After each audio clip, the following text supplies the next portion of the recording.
கர்த்தர் நல்லவர். அவரை தொழுது கொள்கிற யாவருக்கும் கர்த்தர் சமீபமாக இருக்கிற தேவனாக இருக்கிறார். ஆமென். நாம் யாவரும் 1 கொரிந்தியர் 1ஆம் அதிகாரம் 2வது வசனத்தை எல்லாம் திருப்பிக் கொள்வோம். நாம் யாவரும் சேர்ந்து வாசிக்கலாம். 1 கொரிந்தியர் 1ஆம் அதிகாரம் 2வது வசனம். எல்லாரும் எடுத்துக்கொள்ளுங்கள். Then we all read together. 1 Corinthians chapter 1 verse 2. 1 கொரிந்தியர் 1ஆம் அதிகாரம் 2வது வசனம். எல்லாரும் சேர்ந்து வாசிப்போம். கொரிந்துவிலே கிறிஸ்து இயேசுவுக்குள் பரிசுத்தமாக்கப்பட்டவர்களாயும் பரிசுத்தவர்கள் ஆகும்படி அழைக்கப்பட்டவர்களுமாய் இருக்கிற தேவனுடைய சபைக்கும் எங்களுக்கும் தங்களுக்கும் ஆண்டவராய் இருக்கிற நம்முடைய கர்த்தராகிய இயேசு கிறிஸ்துவின் நாமத்தை எங்கும் தொழுது கொள்ளுகிற அனைவருக்கும் எழுதுகிறதாவது. அதாவது கொரிந்து சபைக்கு அப்போஸ்தலனாகிய பவுல் எழுதும்போது இன்றைக்கு செய்தியுடைய தலைப்பு, நாம் எல்லாரும் பரிசுத்தத்திற்கு அழைக்கப்பட்டிருக்கிறோம். We have been called to be holy. ஆசீர்வாதத்தை பற்றி பேசுகிறோம், நல்லா செழிப்பாக இருக்கணும், நிறைவாக இருக்கணும் அப்படின்னு நிறைய விஷயங்களை பேசுகிறோம். ஆனால் பரிசுத்தத்தை பற்றி பேசும்போது சில சபைகளுக்கு பார்த்தீங்கன்னா பரிசுத்தத்தை பற்றி பேசுறதே இல்லைன்னு விட்டாச்சு. ஏன்னா இந்த காலகட்டத்தில் பரிசுத்தத்தை பற்றி பேசுகிற விரும்புகிற விசுவாசிகள் யாருமே இல்லவே இல்லை. ஏன்னா பரிசுத்தத்திற்கென்றே அழைக்கப்பட்டிருக்கிறோம். The original calling is to be just like him. கடவுள் எப்படி இருக்கிறாரோ அப்படியே இருக்கும்படி அழைக்கப்பட்டிருக்கிறோம். அப்படின்னா பரிசுத்தத்தை பற்றி பேசும்போது ஏன் மக்களுக்கு விருப்பம் இல்லாமல் போவது என்றால் அது மிகப்பெரிய சவால் மிக்க ஒன்றாக இருக்கிறது. ஆனால் அவங்களுக்கு என்னெல்லாம் இருக்கிறது, அதுக்கான ப்ரொவிஷன் என்னவெல்லாம் கொடுக்கப்பட்டிருக்கு, அவங்க ஏற்கனவே எப்படி இருக்கிறார்கள் என்பதை குறித்து தான் டீல் பண்ண போகிறோம். ஆக்சுவலாக பார்த்தீங்கன்னா நம்ம ஏற்கனவே பரிசுத்தமாக்கப்பட்டு இருக்கிறோம். பரிசுத்தமாக்கப்பட்டவர்களுக்கு பரிசுத்தம் எங்க தேவைப்படுது? பரிசுத்தம் எதுக்கு தேவைப்படுது? ஏன் பரிசுத்தத்தை பற்றி தேவன் முக்கியத்துவப்படுத்துகிறார்? அந்த இடத்துல அவரை சேர்கிற எல்லாரையுமே ஏன் அவர் பரிசுத்தப்படுத்துகிறார் என்பது ரொம்ப ரொம்ப முக்கியம். பழைய ஏற்பாட்டு காலத்திலும் சரி, புதிய ஏற்பாட்டு காலத்திலும் சரி, பரிசுத்தப்படுத்தப்படாவிட்டால் மகா பெரிய பரிசுத்தமுள்ள தேவனிடத்தில் சேருவது கடினமான விஷயம். அப்படின்னா பரிசுத்தத்தை பற்றி சபையில் பேசாமல் இருக்க முடியாது. பரிசுத்தத்தை பற்றி பேசிதான் ஆகணும். அப்படின்னா பரிசுத்தம் என்று சொல்லும் போது சுய முயற்சியினால் உண்டாகிற பரிசுத்தம் அல்ல, transform into the very image of Christ. கிறிஸ்துவின் ஸ்டார்ஸ் போலவே, அவரை போலவே நாம் மாறுவது. டிரான்ஸ்ஃபார்ம் டு அப்படின்னு சொல்லும் போது இங்க இருக்க செயல்களால் மாறுவது, அந்த அவுட்வர்ட் அப்பியரன்ஸ்னால மாறுவது, உள்ள மாறத்தான் வெளியே மாற்றப்படும். அதை குறித்து நம்ம இன்னைக்கு பார்க்க போகிறோம். பரிசுத்தத்திற்கு சொல்லும்போது இங்க சொல்லுகிறார், 2 விஷயத்தை சொல்றார். நீங்கள் ஏற்கனவே பரிசுத்தமாக்கப்பட்டவர்கள் என்றும் சொல்கிறார், பரிசுத்தவான்கள் ஆகும்படி அழைக்கப்பட்டவர்கள் என்று சொல்கிறார். அப்படி 2 விஷயத்தை சொல்றாருன்னா, ஒன்று நடந்து விட்டது என்று சொல்கிறார், இன்னொன்று நடக்க வேண்டும் என்று சொல்கிறார். அப்படின்னா நடந்துச்சா நடக்கலையா? இந்த கேள்வி எப்பயுமே குழப்பமான கேள்வி. நான் உண்மையிலே பரிசுத்தவான் எப்பயுமே சொல்றீங்க. அப்படின்னா நான் பரிசுத்தமா இருக்கிறேன்னா அப்பயே நான் பரிசுத்தமா ஆகணும்னு கர்த்தர் சொல்றாரு. இங்க அப்போஸ்தலர் இப்போ 2 கொரிந்துவிலே கிறிஸ்து இயேசுவுக்குள், எல்லாம் சொல்லுங்க, கிறிஸ்து இயேசுவுக்குள் பரிசுத்தமாக்கப்பட்டவர்களாய். அப்படின்னா என்ன அர்த்தம்னா, கிறிஸ்து இயேசுவை நீங்கள் விசுவாசித்து ஆண்டவராய் ஏற்றுக்கொண்ட நாளிலே பரிசுத்த ஆவியானவர் உங்களுக்குள் வந்த போது நீங்கள் ஏற்கனவே பரிசுத்தமாக்கப்பட்டிருக்கிறீர்கள். பரிசுத்தம் இல்லாவிட்டால் தேவன் உங்களிடத்தில் வாசம் பண்ண முடியாது. The very purpose of Spirit of God is to make or help you to live holy life. பரிசுத்தமுள்ள ஒரு வாழ்க்கை வாழ்வதற்கு உதவி செய்வதற்கு தான் ஆவியானவர். ஏன் பரிசுத்தமாக்கப்பட்டாச்சு அப்படிங்கிற உள்ள இன்வர்ட்ல உள்ளுக்குள்ளே நீங்க பரிசுத்தமாக்கப்பட்டுட்டீங்க. வெளியே என்ன அதே எண்ணம், அதே செய்கை, அதே பேச்சு, அதே நடக்கை, தேவனுக்கு பிரியமில்லாத வார்த்தைகள் ஆயத்தம் கடற்கடன் வந்துடும். சில சமயம் செய்கிற காரியம் நமக்கு பிடிச்சிருக்கான்னு பார்ப்பதில்ல, கடவுளுக்கு பிரியுமா அப்படின்னு பார்க்க மாட்டோம். விருப்பப்பட்டதை செய்வோம், விருப்பப்பட்டதை பேசுவோம், விருப்பப்பட்டபடி வாழ்வோம். அது மனிதனுடைய சுபாவம். ஆனால் தேவன் என்ன எதிர்பார்க்கிறான்னு சொன்னா, அவருடைய வார்த்தையில 2 விஷயங்கள் இருக்கு. ஒண்ணு, நீங்கள் ஏற்கனவே பரிசுத்தமாக்கப்பட்டீங்க அப்படின்னா ஒவ்வொரு விசுவாசியும் பரிசுத்தவான்களாய் இருக்கிறார்கள். அப்படின்னா இயேசுவை இரட்சகராய் தன் வாழ்க்கையை ஏற்றுக்கொண்ட ஒவ்வொருவரும் உள்ளான மனிதனில், அதாவது ஆவியிலே பரிசுத்தமாக்கப்பட்டிருக்கிறார். They have been sanctified in the spirit. sanctified by the blood of Jesus. அப்படின்னா சரீர பிரகாரமாக அவர்களை ரத்தத்தினால் பரிசுத்தமாக்கி இருக்கிறார். அதனால்தான் தைரியமாய் தேவனுடைய பிரசன்னத்திற்குள் இந்த சரீரத்தோடு வந்து நின்று பிதாவை கூப்பிட முடியுது. அப்படின்னா அவர்களையும் பரிசுத்தமாய் ஆக்கி இருக்கிறார். அப்படின்னா ரட்சிக்கப்பட்ட நாளிலே நீங்கள் முற்றிலுமாய் முழுமையாக்கப்பட்டிருக்கிறீர்கள். ஆனால் எண்ணம் அப்படின்னா தாட்ஸ் பார்த்தீங்கன்னா எப்போதுமே மனம் சித்தம் கொண்டு மாற்றம் இந்த ரெண்டும் இருக்கு இல்லைங்களா, அது எப்பயுமே தேவனுக்கு விரோதமாய் போர் செய்யப்படும். அதான் மாம்சத்தின்படி நடக்கிறவர்கள் தேவனுக்கு விரோதமான பகைஞர்களாக இருக்கிறார்கள். எப்படின்னா அர்த்தம்னா மனசு யோசிக்குது, கை காது கண்ணு எல்லாம் செய்யுது. அப்படின்னா எண்ணங்களை கீழ்ப்படுத்த முடியாதவர்கள் தன் வாழ்க்கை முழுவதும் பரிசுத்தத்துக்கு முயற்சி செய்வார்கள், பரிசுத்தமாய் வாழ முடியும். அப்படின்னா மனம் புதிதாக புதிதாக புதிதாகத்தான் மறுரூபத்துக்கு ஒரு வாழ்க்கைக்குள்ள வர முடியும். அப்படின்னா இயேசுவை பார்க்கிறோம். இயேசு போய் சொன்னாரா? எங்கே அவர் போய் சொன்னார்? அவரே சொல்றாரு, உள்ளதே உள்ளதுன்னு சொல்லுங்க, இல்லைன்னா இல்லைன்னு சொல்லுங்க. அதுக்கு மிஞ்சது வந்து தீமையா இருந்தாலும் பரவாயில்லைங்க. எல்லா இடத்துலையும் இயேசு கொலை குற்றத்துக்கு சாட்டப்பட்டது போல நிப்பாட்டி வச்சு எல்லாம் என்கொயரி பண்றாங்க. இயேசு ஒரு இடத்திலும் அவர் நினைச்ச எஸ்கேப் ஆகிக்கலாம், அவர் நினைச்சா போய் சொல்லிக்கலாம், அவர் நினைச்சா என்ன சொல்லிக்கலாம். எல்லாம் தேடி வர்றாங்க, முன்னாடி நின்று சொல்றாங்க, நீங்க தேடுறாங்க நான் தான். ஓடி ஒளிந்து கொள்ளல, பிரச்சனையை பார்த்து பயப்படல, பிரச்சனையை சந்திக்கவும் ஆயத்தமா இருந்தா நியாயமற்ற விதயத்திலே தண்டிக்கப்பட போகிறோம் என்று தெரிந்த போதும் கூட தன்னை ஒழித்துக் கொள்ளவும் இல்லை, தன்னை மறைத்துக் கொள்ளவும் இல்லை. கடைசி வரை இயேசு எங்கேயும் போய் பேசல. அவருடைய ஒவ்வொரு செயலிலும் உத்தமமா இருந்தால், நீதியாய் பேசினார், மக்களுக்கு நன்மை செய்தார். அதை பார்க்கும்போதே தெரியும் இயேசு கிறிஸ்து என்கிறவர் நமக்கு வந்து நம்முடைய சகோதரர், மூத்த சகோதரர் இல்லையா, அவரை மாதிரி நாம் இருக்கும்படி பிதா நம்மை அழைத்திருக்கிறார். அப்படி நாம் அழைக்கப்பட்ட அழைப்பை பரிசுத்தத்திற்கு என்று நம்மை அழைத்திருக்கிறார்.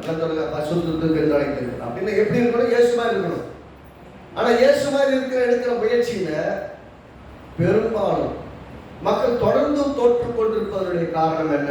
நிறைய பேருக்கு நான் பரிசுத்தமாக முயற்சி பண்றேன், அதனால இருக்க முடியும். ஒரு 10 நாள் இருக்கிறேன், 11 நாள் பழைய தப்பு பண்ணிடுறேன், பழையபடி அப்படி ஆயிடுறேன், பழையபடி அப்படி போயிடுறேன், உண்மை இறக்க முடியல. ஏன் அப்படின்னா அது சரீர முயற்சியா இருக்கிறபடியால் செய்ய முடியல. ஆவியானவரின் உதவியோடு செஞ்சு பாருங்க, ஒவ்வொரு முறை உணர்த்தி நடத்துவார். தப்பு செய்ய போகும்போது நீ இதை செஞ்சிருவேன், வேணாம் பார்க்கும்போது ஜாக்கிரதையாரு, நீ இவங்க பேசாத, காரியத்தை சொல்லாத, இதை செய்யாதன்னு கர்த்தர் நம்மளை நடத்தி கொண்டே இருப்பார்.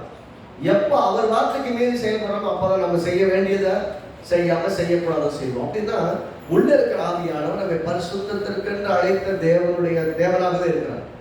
அப்படி அவர் ஹெல்ப் பண்றார், அவர் உதவி செய்கிறார். அப்படின்னா எத்தனை முறை நீங்க யோசிச்சு பாருங்க, கர்த்தர் சில வேலைகளை சில காரியத்தை சொல்ல வேணாம்னு சொல்லுவோம். பொய் சொல்லணும்னு நினைப்பீங்க, இந்த இடத்துல பொய் சொன்னா இப்போதைக்கு பிரச்சனை தனிச்சிடலாம், அதனால பொய்யை சொல்லிடலாம்னு நினைப்பீங்க. ஆனா ஆவியானவர் சொல்ற உண்மையை பேசிட்டு போவாரு. உண்மையை பேசுனீங்கன்னா உங்களுக்கு பிரச்சனை வரும், திட்டுவாங்க, சண்டை கூட போடுவாங்க. ஆனால் நீங்க பேசணும்னு போவீங்க, அப்போ உள்ள சொல்றபடி வார்த்தை கேட்கிறதா இல்ல என் புத்தி சொல்றதை கேட்கிறதுங்கிற இடத்துலதான் நம்ம பரிசுத்தத்துக்கு அர்ப்பணித்திருக்கிறோம். ஆவியானவர் சொல்லுகிறபடி செய்தால் பிழைத்துக் கொண்டிருப்போம், மனிதன் சொல்லுகிறபடி செஞ்சா தப்பு செஞ்சிருக்கோம். அப்ப நடத்துகிற நேரத்துல உண்மையை சொல்ல வேண்டும் என்கிற இடத்துல வரும்போது உண்மையை சொல்லணும். அதனால என்ன வந்தாலும் பரவாயில்ல. உண்மையை நம்ம தப்பு பண்ணிட்டோம், கூப்பிட்டு கேட்கறாங்க, ஒன்றும் பிரச்சனை, ஓப்பனை ஒத்துக்கணும். ஆமா நான் தப்பு பண்ணிட்டேன், என் சைட்ல தப்பு தான், கர்த்தர் பார்த்து தாவீது பாருங்க, ஓப்பனை எல்லாரும் ஒத்துக்கிட்டது மட்டும் எல்லாரும் கூட ஒரு ஜபத்தையும் பண்ணி எழுதி வச்சுட்டு உங்களுக்கு என்னையும் படிச்சுக்காங்க, நான் என்ன மாதிரி தேவனுக்கு உத்தமமா இருக்கு. அதனால தான் கர்த்தர் சொல்றாரு, தாவீதின் இருதயத்தை கேட்கணும். ஒழித்து கொள்ள விரும்பாதவர்கள் தான் தேவனுக்கு பிரியமானவர்கள். ஓடி ஒழிய வேண்டிய அவசியமே கிடையாது. எது ஒழியணும்?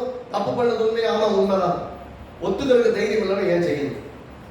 அப்படின்னா தேவனுக்கு முன்பாக நிற்கும் போது நாம் எப்படி இருக்கிறோம் அப்படிங்கிறது ரொம்ப முக்கியம். அப்படின்னா நம்மை அழைத்த தேவன் பரிசுத்தம். இந்த 2 விஷயத்தை சேர்ந்து சொல்றாங்க. ஒண்ணு, நாம ஏற்கனவே பரிசுத்தமாக்கப்பட்டிருக்கோம் சொல்றோம், கிறிஸ்து இயேசுவுக்குள். எல்லாம் சொல்லுங்க, கிறிஸ்து இயேசுவுக்குள் நாம் பரிசுத்தமாக்கப்பட்டு இருக்கிறோம்.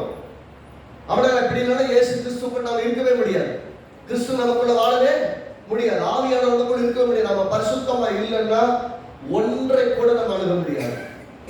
பழைய காலத்துல பாத்தீங்கன்னா யாராவது ஒரு உடன்படிக்கை பெட்டியை தொட்டாலே செத்துறாங்க இல்லையா? தேவனுடைய ஆலயத்துக்குள்ள யாராவது துணிகரமா புகுந்தாலும் அல்லது நான் தீபாராதனை காற்றேற்றிலே ஆராதனைக்கான பொருள்கள் எடுத்துட்டு போனாங்களோ, யாரெல்லாம் துணிகரமா மகா பரிசுத்த ஸ்தலத்துக்குள்ள நுழைஞ்சவங்க செத்தாங்க. ஏன்? பரிசுத்தம் இல்லாமல் ஒருவனும் தேவனை தரிசிக்க முடியாது, தேவனை சேரவே முடியாது. அப்படின்னா பரிசுத்தம் மிகப்பெரிய கிரைட்டீரியாவில் கர்த்தர் வைக்கிறதுக்கு காரணம் என்னவென்றால், என்ன சொல்றது அப்படின்னா, அவர் எப்படி நம்ம எதிர்பார்க்கிறான்னா அவரை மாதிரி இருக்கணும்னு எதிர்பார்க்கிறார். 6வது அதிகாரம் அதே 1வது 2வது வாசிப்போம், திரும்ப வாசிப்போம். முதல் பகுதியை மட்டும். கிறிஸ்து இயேசுவுக்குள் பரிசுத்தமாக்கப்பட்டவர்கள் அப்படின்னா நீங்களும் நானும் பரிசுத்தவான்களான்னு கேட்டா ஆமா பரிசுத்தவான்கள் தான். ஆனா பரிசுத்தவான்கள்னா தப்பே பண்ணாத பரிசுத்தவான்களான்னா நிறைய தப்பு பண்ற பரிசுத்தவான்கள். ஆனால் அடுத்த சொல்றது பரிசுத்தவான்கள் ஆகும்படிக்கு அழைக்கப்பட்டவர்களுமா இருக்கிற தேவனுடைய சபைக்கும் எல்லா சபைக்கும். அப்படின்னா கலெக்டிவா ஒரு மனிதனுடைய தவறும் இந்த மொத்த சபைக்கு பாதிக்கும். நல்ல கவனிக்கணும். ஏன்னா ஒரு சரீரம் தப்பு செஞ்சா மொத்த சரீரம் பாதிக்கும். ஒரு சபை அவையம் பாடுபட்டா மொத்த அவையும் பாடுபடும். ஒரு அவயத்தில் தவறு நடந்தால் மொத்த சபைக்கும் தவறு தான். நான் கரெக்டா இல்லைன்னா மொத்த சபையும் பாதிக்கும், நீங்க கரெக்டா இல்லைன்னா மொத்த சபையும் பாதிக்கும், எல்லாரும் நல்லாவா இருந்தாலும் கூட. அப்படி ஏன் அப்படின்னு சொன்னா சபை என்று வருஷம் போது அது கிறிஸ்துவனுடைய சரீரமா இருக்கு. எல்லாம் சொல்லுங்க, கிறிஸ்துவின் சரீரமாக சபையா இருக்கிறபடியால் ஒன்று பாதகமாக இருந்தாலும் முழு உடம்புக்கு பாதிக்கும். உள்ள கிட்னி பாதிச்சா மொத்த உடம்புலையும் தெரியும், எல்லா இடத்துலையும் பாதிக்கும். ஒரு சுகர் வந்துட்டா மொத்த உடம்புக்கும் கஷ்டம், எல்லா அவயங்களும் பாடுபடும். ஏன்னா அது அப்படித்தான். ஒரு சுரவி பாதிக்கப்பட்டாலே மொத்த சரீரமும் பாதிக்கப்படும். அப்படின்னா மனிதனை அப்படித்தான் தேவன் சபை நினைக்கிறது. அப்படின்னா ஒரு மனிதனுடைய தவறு மொத்த சபையும் பாதிக்கும். அதனால முன்னாடி காமிச்சேன், இஸ்ரேல் ஜனங்களுக்குள்ள சிலர் வந்து தவறு செய்துட்டு வந்துட்டாங்க. அப்போஸ்தலர் மோசே சொல்றாரு, யாராவது வைராக்கியம் பாராட்டினாலும் அது கொண்டுடுவாங்களாங்க. தவறு நடந்து போச்சு தெரியும், கொண்டுட்டு வர பிணை காசு எடுத்து போயிட்டு எல்லாத்தையும் கொண்டுட்டு வந்துடுறான். கொண்டுட்டு வந்து கர்த்தருக்கும் ஜனங்களுக்கு மத்தியில் நடுவில் நிற்கிறாங்க. சொல்றாரு, பிணை காசை பற்றி சொல்றாரு, அவருடைய சந்ததி சந்ததி ஆசீர்வதிக்கப்படுகிறார், கர்த்தருக்காக வைராக்கியம் பாராட்டி. அப்படின்னு என்ன அர்த்தம்? நம்ம கொண்டுட்டு வந்ததுனால இல்ல கர்த்தருக்கு எது பரிசுத்தம் இல்லையோ அதை எல்லாத்தையும் அழித்து வந்திருக்கிறோம்.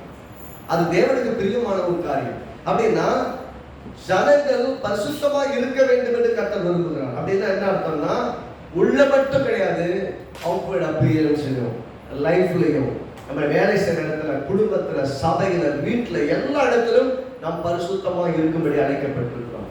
அப்படின்னா பரிசுத்தம் அவசியமே இல்லை என்று பேசக்கூடியது வந்து சபை கிடையாது, அது மாயமான ஒரு ஸ்தானம். பரிசுத்தத்துக்கு முக்கியத்துவம் இருக்கிறது ஏன் இருக்கிறதுன்னு சொன்னா, இது சபையிலே ஒரு அவயமாய் ஒரு அங்கமாய் இருக்கிறோம். என்றால் கிறிஸ்து தலை, நாம் எல்லாம் சரி பரிசுத்தமாக்கப்பட்டிருக்கிறோம். ஆகவேதான் பரிசுத்த சபைக்குள்ளாக கிறிஸ்துவின் அவயங்களாக இருக்கிறோம். நல்லா புரிந்து கொள்ளணும். பரிசுத்தமாக்கப்பட்டதுனால தான் சர்ச்சில் ஒரு மெம்பராக இருக்கிறோம், ஆண்டவருடைய பிள்ளையாக இருக்கிறோம்.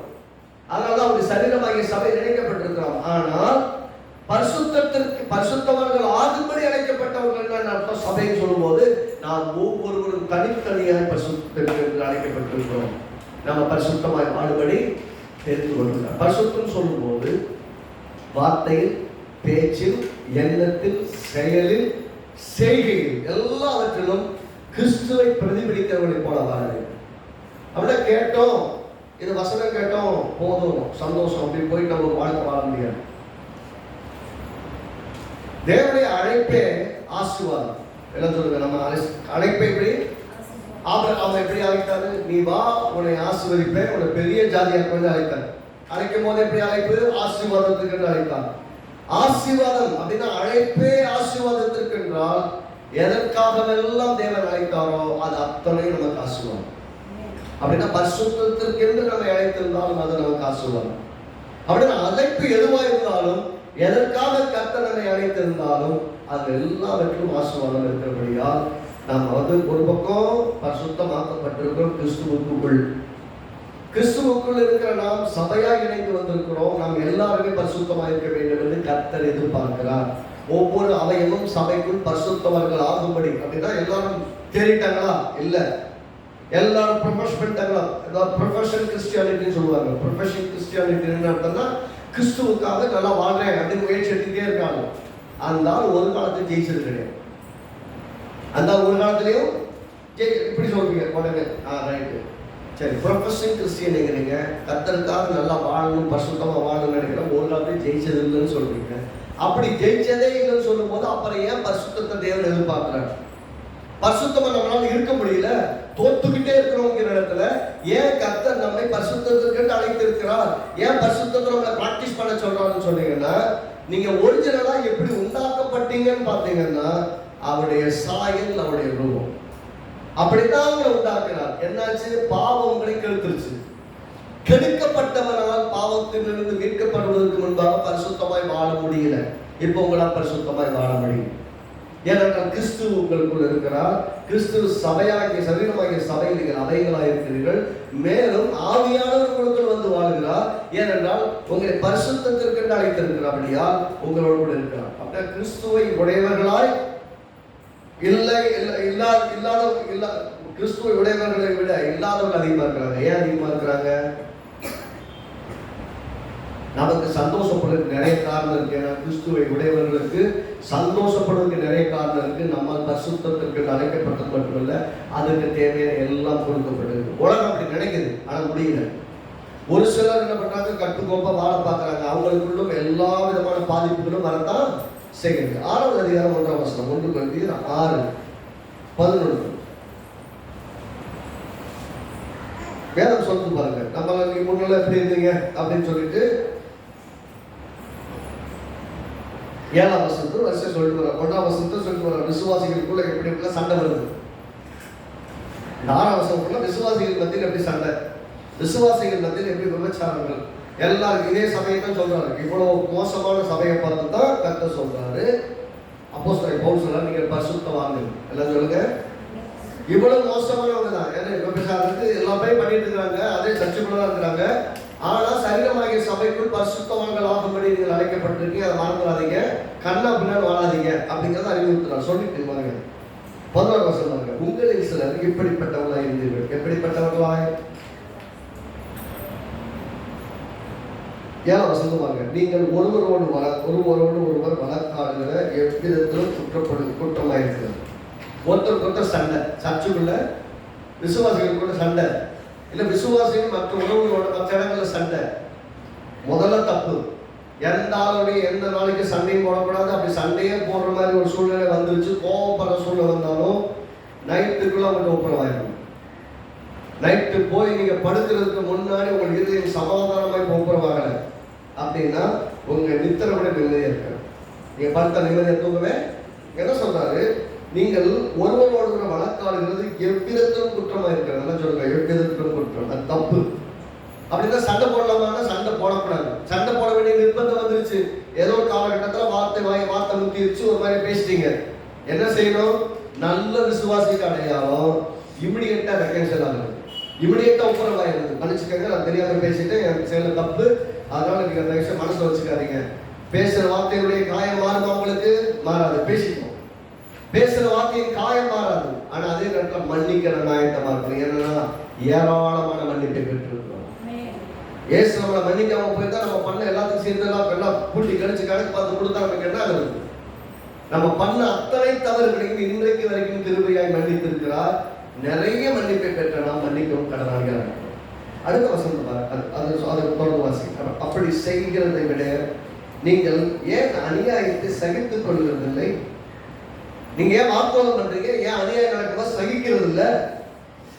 ஏன் நஷ்டத்தை பொறுத்து கொடுங்க? அவங்களால உங்களுக்கு நஷ்டம் வந்துருச்சுன்னா ஏன் பொறுக்க மாட்டேங்கிறீங்க? டென்ஷன் ஆகுறீங்களா? ஏன்? உன்னாலதான் எனக்கு கேப் போச்சு, உன்னாலதான் என் வாழ்க்கை நஷ்டமாச்சு, உன்னாலதான் என் பொருள் போச்சு, உன்னாலதான் பணம் போச்சு, உன்னாலதான் வாழ்க்கை போச்சுன்னு மற்றவங்களை குற்றம் சாட்டுற நீங்க எதையாவது திருப்பி கொண்டு வர முடியுமா? நான் கேட்கிற கேள்வி, உங்களால 10 பேரால உங்களுக்கு நஷ்டம் வந்துருச்சுனாலும் உன்னாலாச்சுன்னு சொன்ன எதையாவது திருப்பி கொண்டு வர முடியுமா? இழந்ததுதான். இது என்னதான் விசுவாசிக்கணும்னா அவங்க மேல கோபத்தை விட்டுட்டு ஆண்டவர் மேல நம்பிக்கை வச்சு, ஆண்டவரே உண்மை போலவே நான் அவங்களை மன்னிக்கிறேன், மனசார மன்னிக்கிறேன், அவங்க முழு இறுதியத்தோடு நான் மன்னிக்கிறேன், அவனை ஆசீர்வதிக்கிறேன். அவங்க என்ன தீமை செய்தாலும் எல்லாத்தையும் நீங்க எனக்கு நன்மையா மாற்றுவீங்க. இன்னைக்கு ஒரு கேடு செஞ்சிருக்கலாம், என்ன நஷ்டப்படுத்திருக்காங்க, பப்ளிக்ல 10 பேர் முன்னாடி ஒரு மோசமான நிலைமைக்குள்ள தள்ளுற அளவுக்கு ஒரு சிக்கல் உண்டாக்கி வச்சிருந்திருக்கலாம். அவங்க என்ன பண்ணியிருந்தாலும் கர்த்தாவே மனதார நான் அவனை மன்னிக்கிறேன்னு சொன்னீங்கன்னா கிறிஸ்துவுக்கு ஒப்பான பரிசுத்தத்தில் வளர்ந்தீங்க. கிறிஸ்து பாத்தீங்கன்னா தனக்கு காயப்படுத்தினவர்களை, தன்னை துப்பினவர்களை, தன்னை அடித்தவர்களை, தன்னை துன்பப்படுத்தினவர்களை சிலுவையில் இருந்து சொல்றார், பிதாவே இவருக்கு மன்னியும் தாங்கள் செய்வது இல்லைன்னு அறியாது இருக்கிறார். The God kind of heart இருந்ததுன்னா, கடவுளை போலவே ஒரு இது இருந்ததுன்னா, you are ready to forgive. மன்னிக்க நீங்கள் ஆயத்தமா இருக்கிறீர்கள் சொன்னாலே உங்கள் இருதயம் பரிசுத்தமா இருக்கிறது அப்படின்னா அதான் சொன்னேன். பரிசுத்தம் என்பது கிறிஸ்துவுடைய மொத்த சாயலையும் அவருடைய தன்மையும் வெளிப்படுத்துவதுதான் பரிசுத்தம். பரிசுத்தம் வேற எதுவும் கிடையாது. எல்லாத்தையும் கேட்கிறாரு, உங்களுக்குள்ள வாக்குவாதம் பண்றது ரொம்ப அக்கிரமமா இருக்குது, ஏன் செய்ய மாட்டேங்கிற? அவங்க பண்ண துரோகத்தையும் பொறுக்க மாட்டேங்கிற, அவங்களால ஏற்பட்ட நஷ்டத்தையும் பொறுக்க மாட்டேங்கிற. நஷ்டம் ஆகி போச்சு, நஷ்டத்தை நீ எப்படி சம்பாதிக்க போற? நஷ்டப்பட்ட பணத்தோடு போகட்டும், உன்னுடைய உடல் உறவுகளையும் சரீர சம்பந்தமான சபையில் இருக்கிற சுத்தி இருக்கிற எந்த ஆளையும் இழக்க வேண்டாம். ஆனா இதுக்கப்புறம் அவங்ககிட்ட ஜாக்கிரதையா இருக்கணும். எப்படி பட்ட காலை படுற திரும்ப திரும்ப அவங்க பேசிக்கிறீங்கன்னா அதை விட பெரிய பைத்தியம் நடத்துறாங்க. தப்பு செய்யறாங்க, ஏமாத்துறாங்க, உங்களை காலை வாடுறாங்க, மோசம் பண்றாங்கன்னா அவங்க கண்ணு முன்னாடி இருக்கணும், ஆனா பக்கத்துல கூட போகக்கூடாது, ஒதுங்கி ஓரமா உட்காந்துக்கணும். அதுக்கு அவங்கள்ட்ட பகையெல்லாம் கிடையாது, ரொம்ப ஜாக்கிரதை. ஏன்னா காலடி வச்சா பார்த்து வைக்கணும், இல்லைன்னா பாலாவரத்தில் தள்ளி விட்டுருவாங்க அப்படின்னு அந்த மாதிரி ஆட்களுக்கு ஜாக்கிரதையா இருக்கணும் கருத்தை சொல்றாரு. அப்படின்னா எங்க சொல்லுறாரு, அடுத்த வசனம் பாருங்க.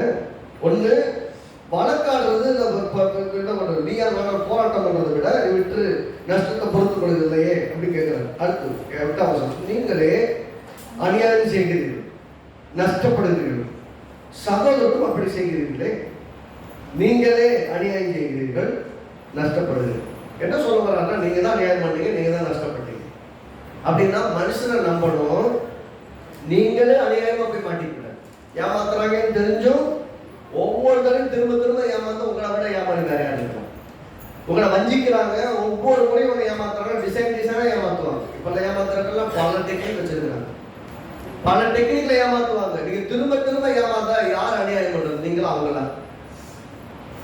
அவர்களும் அநியாயம் செய்ய மாட்டாங்க. நீங்களும் என்ன சொல்றாங்க, நீங்களே அநியாயம் செய்கிறீர்கள், கஷ்டப்படுகிறீர்கள். சகோதரன் அப்படி செய்யறாங்க, நீங்களும் பண்றீங்க, அவங்களும் பண்றாங்க. அப்படின்னா டிக் ஃபார் டேக், நீ இப்படி பண்ணா நான் பதிலுக்கு பண்ணுவேன், நீ இப்படி செஞ்சா நான் பதிலுக்கு பண்ணுவேன், என்ன காலை வாரி விட்டா நான் காலை வருவேன். இப்ப இருக்க பாருங்க, டிவிலாம் பாருங்க, நாளைக்கு 24 மணி நேரம் ஓடிட்டு இருக்கு. 24 மணி நேரம் பார்த்துட்டு இருக்காங்க. எதை பார்த்துட்டு இருக்காங்க? நீ கவுத்துனா அவனை கவுத்துருவேன், நீ என்னை போட்டு கொடுத்தா நான் அவனை போட்டு கொடுப்பேன், உனக்கு பள்ளம் நோண்டி வச்சிருப்பேன், உன்னை தள்ளி விடுவேன். இதை பார்க்கறதுக்கு அவ்வளவு ஆசையா பார்க்கறாங்க. எது கத்துக்கிறாங்க? எப்படியெல்லாம் குழி நோண்டுறது, எப்படியெல்லாம் பள்ளம் நோண்டுறது. பைபிள் படித்தீங்கன்னா எப்படி பார்ப்போம், மற்றவங்களுக்கு குழி நோண்டுறத சொல்லாது, மற்றவங்க குழியிலிருந்து எப்படி தூக்கி விடுறதுன்னு சொல்லுவோம். மற்றவனை வாழ வைக்கிறதுக்கு வேதம் சொல்றது.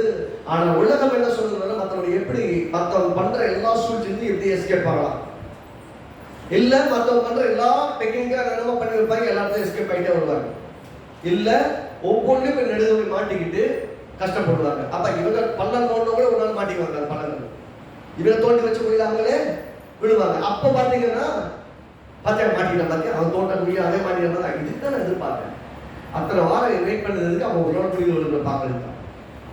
யோசிச்சு பாருங்களேன், நம்ம வாழ்க்கையில நம்முடைய நேரங்கள் எப்படி நிறையமாய் செலவழிக்கப்படுகிறது, எப்படியெல்லாம் பயன்படுத்தப்படுகிறது நல்லா யோசிக்கணும். இதை சொல்றாங்க. அடுத்த வருஷம் பாருங்க, 9ஆம் வசனம், அநியாயக்காரர் தேவனுடைய ராஜ்யத்தை சுதந்திரிப்பதில்லை என்று அறிவிக்கலாம். அநியாயம் பண்ணாங்கன்னா அவங்க தேவனுடைய ராஜ்யத்தை சுதந்திரிப்பதில்லை என்று அறிவிக்கலாம். வஞ்சிக்கப்படாதீர்கள். தேசியமாக்கத்தார், விக்கிரகாராதனைக்காரன், விபச்சாரக்காரரும், சுயப்பரிசைக்காரரும், ஆண் புரட்சிக்காரரும், திருடரும், பொருளாசைக்காரரும், வெறியரும், உதாசீனரும், கொள்ளைக்காரரும் தேவனுடைய ராஜ்யத்தை சுதந்திரிப்பதில்லை. இப்படி எல்லாம் இருந்தீங்க ஒரு காலத்துல. அங்கிருந்து கர்த்தர் காப்பாத்திட்டார். உங்களில் சிலர் எப்படிப்பட்டவர்களாக இருந்தீர்கள். மொத்த சபை அப்படி இல்லை, ஒரு சிலர் அப்படி இருந்தீர்கள். ஆயினும் கர்த்தராகிய இயேசுவின் நாமத்தினால் நமது தேவனுடைய ஆவியினால் கழுவப்பட்டீர்கள். எல்லாம் சொல்லுங்க, எல்லாரும் கழுவப்பட்டிருக்கிறோம். இப்படி எல்லாம் இருந்தோம். எப்படி இருந்தோம்? வாக்குவாதம் பண்ணோம், பிரச்சனை பண்ணோம், இப்படி இப்படி இருந்தோம். எல்லா விதமான கெட்ட காரியங்களும் நம்ம கிட்ட இருந்தது. ஒரு சிலர் ஒவ்வொரு விதமா இருந்தாங்க. எல்லாரையும் கர்த்தருடைய ரத்தத்தினாலே கழுவி மீட்டிருக்கிறார். நான் அப்படி எதுவும் கிடையாதுங்க, நான் ரொம்ப பர்ஃபெக்டாக கர்த்தர் உங்களையும் கழுவிதான் பரிசுத்தப்படுத்தி இருக்கிறார். ஏனென்றால் பாவங்களை நம்மை கழுவுகிறது இயேசுவின் ரத்தம். சொல்றது இப்படி இருந்தீர்கள். ஆகினும் கர்த்தராகிய இயேசுவின் நாமத்தினாலும் நமது தேவனுடைய ஆவியினாலும் கழுவப்பட்டீர்கள். இயேசுவின் நாமமும் ஆவியினாலும் கழுவப்பட்டீர்கள், பரிசுத்தமாக்கப்பட்டீர்கள், நீதிமான்களாக்கப்பட்டீர்கள். கழுவப்பட்டோம், கழுவப்பட்டோம், பரிசுத்தமாக்கப்பட்டோம், நீதிமான்களாக்கப்பட்டோம். அதனாலதான் தைரியமா தேவனுடைய பிரசன்னத்தில் நம்ம நிற்க முடிகிறது. அல்லேலூயா. நம்ம அப்படி இருந்தவங்களை இப்படி மாற்றி இருக்கிறோம் அப்படின்னா நம்முடைய அழைப்பே ஆசீர்வாதத்திற்கென்று பரிசுத்தமும் ஆசீர்வாதம்.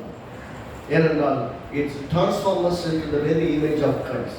It helps us to reflect who our God is. நம்முடைய தேவன் யார் என்பதை பிரதிபலிக்கும்படி நம்முடைய வாழ்வை மாற்றுவதுதான் இந்த பரிசுத்தம். 2 தீமோத்தேயு 1ஆம் அதிகாரம் 2 தீமோத்தேயு 1ஆம் அதிகாரம்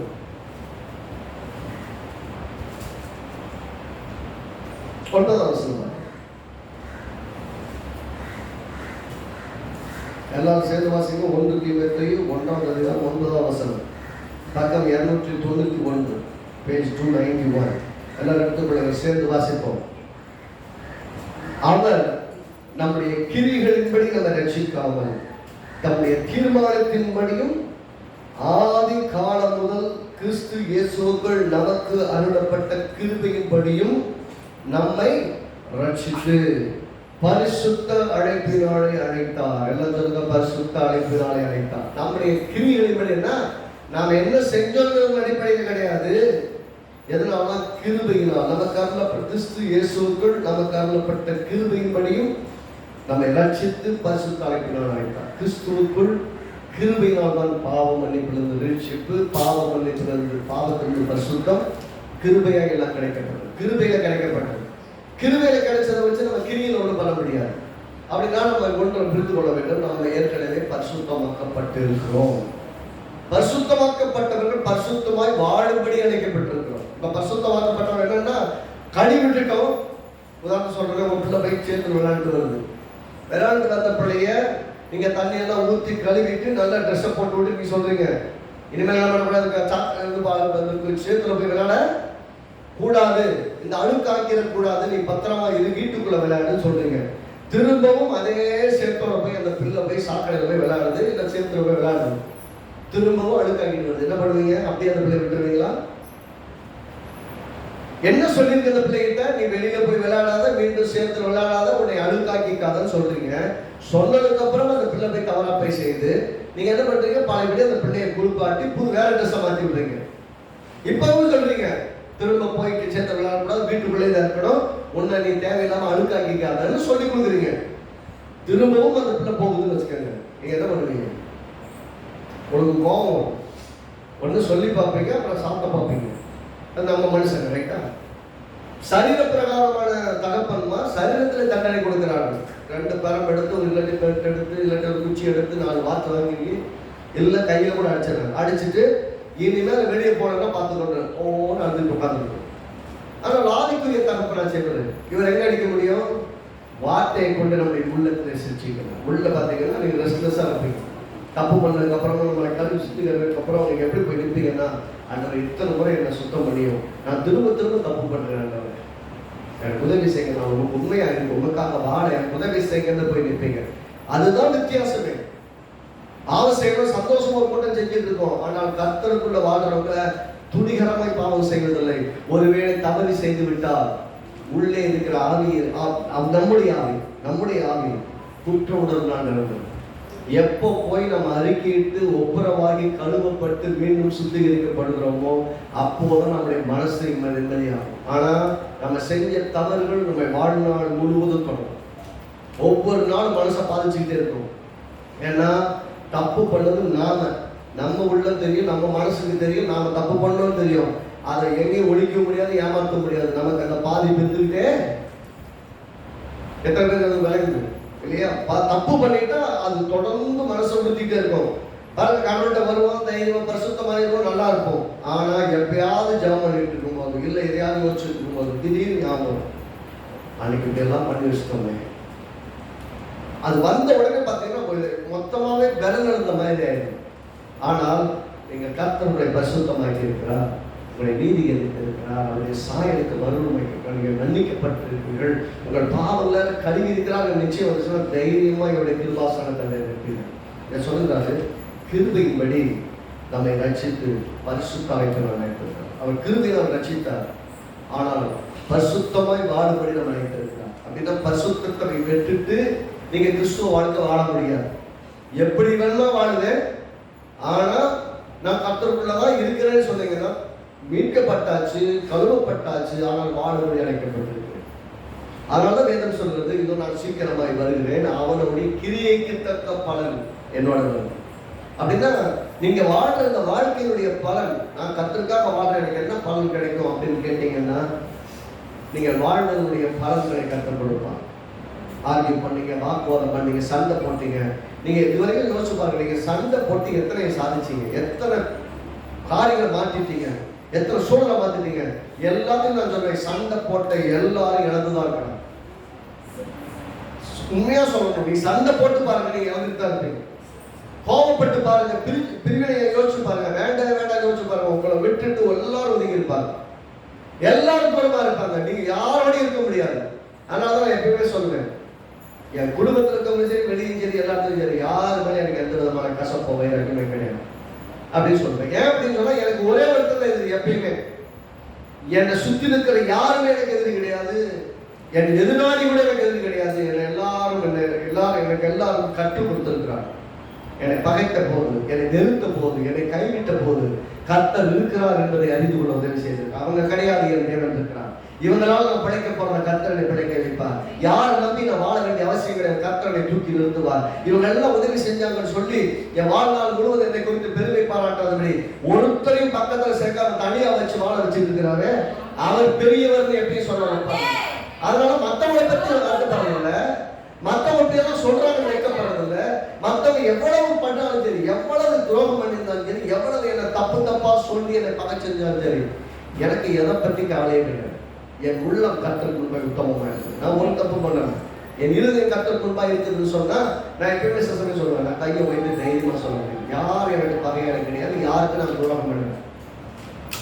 அநேக சமயத்துல உள்ளதுன்னு பேசுனதுனால நான் கெட்டவனா இருக்கேன், உண்மையை சொன்னதுனால நான் விரோதியாக இருக்கிறேன், அவனுடைய காரியங்களை சுட்டி காட்டி கடிந்து கொண்டதுனால கெட்டவனாக இருக்கிறேன் ஒழிய மற்றபடி என்ன குற்றம் சாட்டுற அளவுக்கு அவங்ககிட்ட யாருமே ஒருத்தவங்க நஷ்டம் பண்ணது கிடையாது. என்னை நம்பி நஷ்டப்பட்டாங்கன்னு யாரும் இருக்க மாட்டாங்க.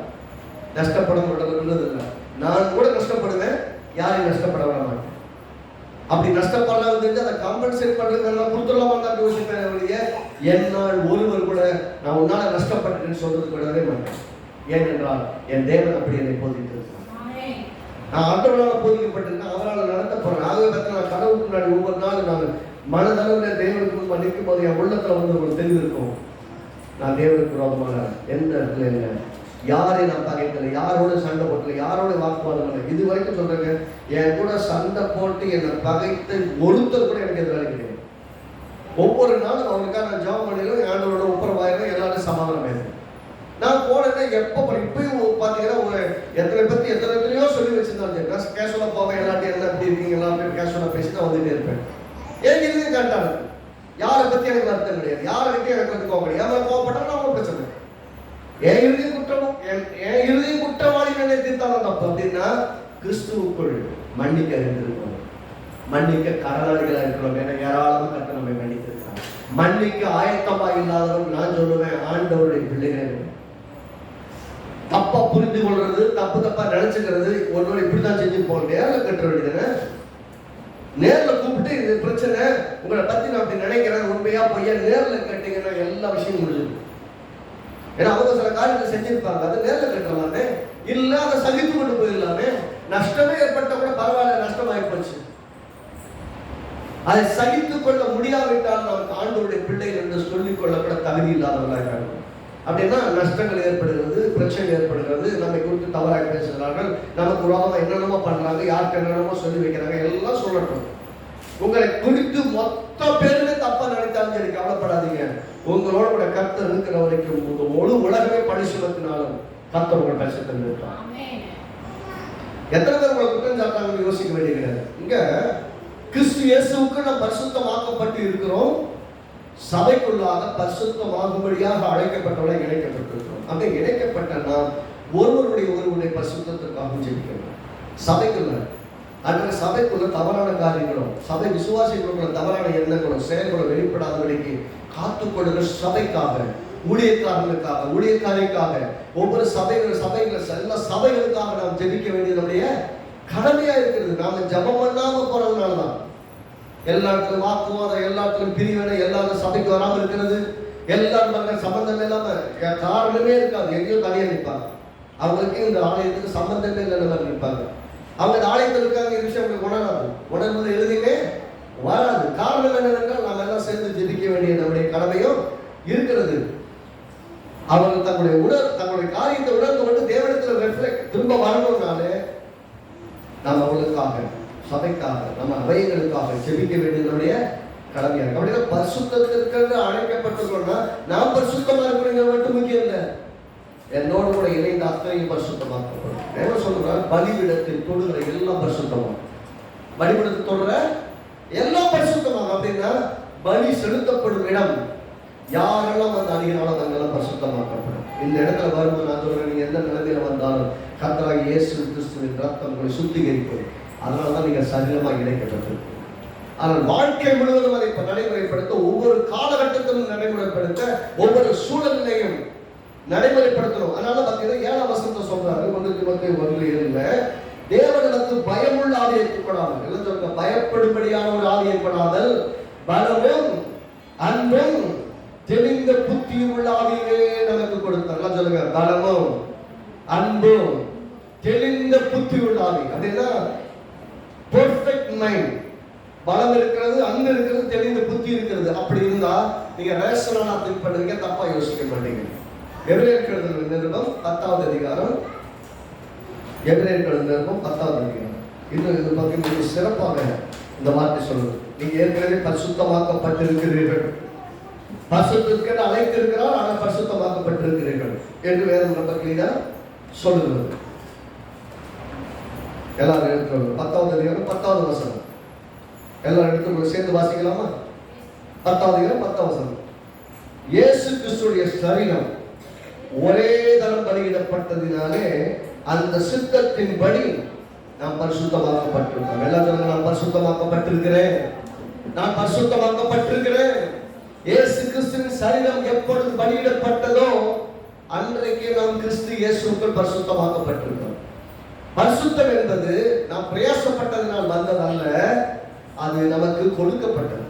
அப்படின்னா கொடுக்கப்பட்டதிலே வாழ கற்றுக்கொள்ளணும். கொடுத்த காசை வச்சு வாழணும்ல, கொடுத்ததை வச்சு வளரணும், கொடுத்ததை வச்சு பெரிய ஆகணும். அது போல கொடுக்கப்பட்ட பரிசுத்தம் என்கிறது இயேசு கிறிஸ்து சரீரம் ஒரே தடவை பலியிடப்பட்டதுனாலே அந்த சித்தத்தின்படி நாம் பரிசுத்தமாக்கப்பட்டிருக்கிறோம். 14வது வசனம் வாசிப்போம். 14 ஏனெனில் பரிசுத்தமாக்கப்படுகிறவர்களை ஒரே பலியினாலே இவர் என்றென்றைக்கும் பூரணப்படுத்தி இருக்கிறார். பூரணப்படுத்தி இருக்கிறார். He made them perfect by one sacrifice. He made them perfect by one sacrifice. ஒரே ஒரு பலியை செலுத்தி மொத்த மனுக்குலத்தையும் பரிசுத்தமாக்கி இருக்கிறார். ஆமென். எல்லாரும் ஆமென் சொல்லுவோமே. மொத்த மனுவர்க்கமும் ஒரே பலியினால் பரிசுத்தமாக்கப்பட்டது. அப்படியே நீங்கள் நான் எப்படி பரிசுத்தமானோம்? இயேசு கிறிஸ்து என்கிற ஒரே ஒரு ஆண்டவர் நமக்காக பலியிடப்பட்டதினாலே அந்த ஒரு பலியினாலே நம்ம எல்லாம் பரிசுத்தமாக்கப்பட்டிருக்கிறோம். அதனால்தான் நமக்கு சந்தோஷமே. இயேசு கிறிஸ்து நமக்காக பலியிடப்பட்டதினால், அந்த பலியிடப்பட்ட அந்த ரத்தத்தினால் நாம் எல்லாரும் பரிசுத்தமாக்கப்பட்டிருக்கிறோம். 22ஆம் வசனம். ஆகவே துர்மனசாட்சி நீங்க தெளிக்கப்பட்ட இருதயம் உள்ளவர்களாய், அப்படின்னா குட் கான்சியன்ஸ் உள்ள இருதயத்துல எந்த விதமான குற்ற உணர்வோ ஆக்கிய தீர்ப்பின் உணர்வோ பாவத்தின் உணர்வோ இல்லாம தைரியமாய் தேவனிடத்தில் வருவத நீதிமான் என்ற ஸ்தானம். இங்க சொல்றது துர்மனசாட்சி நீங்க தெளிக்கப்பட்ட இருதயம் உள்ளவர்களாயும் சுத்த ஜலத்தால் கழுவப்பட்ட சரீரம் உள்ளவர்களாயும் உண்மையுள்ள இருதயத்தோடும் விசுவாசத்தின் பூரண நிச்சயத்தோடும் சேரக்கழுவோம். எப்படின்னா தெளிக்கப்பட்ட இருதயம், சுத்த ஜலத்தால் கழுவப்பட்ட சரீரம், உண்மையுள்ள இருதயம், விசுவாசத்தின் பூரண நிச்சயம். இது கரெக்டா இருந்தாலே தேவ சமூகத்தில் தைரியமாய் வரலாம், அவரிடத்துல வந்து சேரலாம். என்னன்னா நீங்க பாவம் செய்தீர்கள் என்றால், நீங்க பரிசுத்தமா இல்லை என்றால் தேவனிடத்தில் வரும்போது ஒரு அச்சம் இருக்கும், ஒரு விதமான பய உணர்வு இருக்கும். நான் அடிக்கடி பண்ண என்ன ஆகும், அந்த பயமே போயிடும். அந்த ஒரு சின்ன கில்டினஸே இருக்காது, தப்பு பண்ணிட்டோமேங்கிறது இருக்காது. எப்படின்னா கையை ரத்தத்தின் கையோடு உட்காந்துட்டு இந்த பக்கம் பிரியாணி சாப்பிட்டு எப்படின்னா அதை பற்றி ஒரு பெரிய உணர்வு கிடையாது. ஒரு உயிரை கொண்டுட்டோமேங்கிற கூட கிடையாது. அது சாதாரண அப்படின்னா அந்த மனுஷனுடைய இருதயம் மிக கொடூரமான இருதயமா மாறிச்சுன்னு அர்த்தம். கடவுளுக்கு பயப்படுற பயம் இல்லை, மனுஷனுக்கு பயப்படுற பயம் இல்லை, நம்முடைய உயிரும் இப்படிப்பட்டதான பற்றிய கவலையும் கிடையாது. நான் சொல்றேன், அப்படிப்பட்டவங்களுக்கு அதான் முடியும். இன்னைக்கு எப்படி இறக்கம் இல்லாமல் செய்கிறாங்களோ இறக்கம் இல்லாமல் அவங்களுக்கும் திரும்ப செய்யப்படும். அதான் உலகம். கடவுள் பார்த்தீங்கன்னா இன்னைக்கு எல்லாம் செஞ்சுட்டு இருப்பாங்க, எல்லாம் கொள்ளைகள் எல்லாம் செஞ்சு நீங்க நல்லா வாழ்ந்துட்டு இருக்கோம், நம்ம நாள் வாழ முடியாது. அப்படிப்பட்ட ஆட்களை பார்த்தீங்கன்னா அவங்க நிலைமை பரிதாபமாக முடியும். என்னால் அத்தனை மக்களுடைய அழுகை, அத்தனை மக்களுடைய துயரம் சொன்னா கிடையாது. அப்படின்னா ஒவ்வொருவரும், நான் சொல்றது யாரும் சொல்றேன்னா ரட்சிக்கப்பட்ட மக்களையும் சொல்றேன். ரட்சிக்கப்பட்டு விசுவாசிகளாக இருந்து சபைக்கு போறவங்களையும் அநேகர் ஈவு இறக்கமற்ற மிருகங்களை போல வாழக்கூடிய நிறைய பேர் இருக்கிறார்.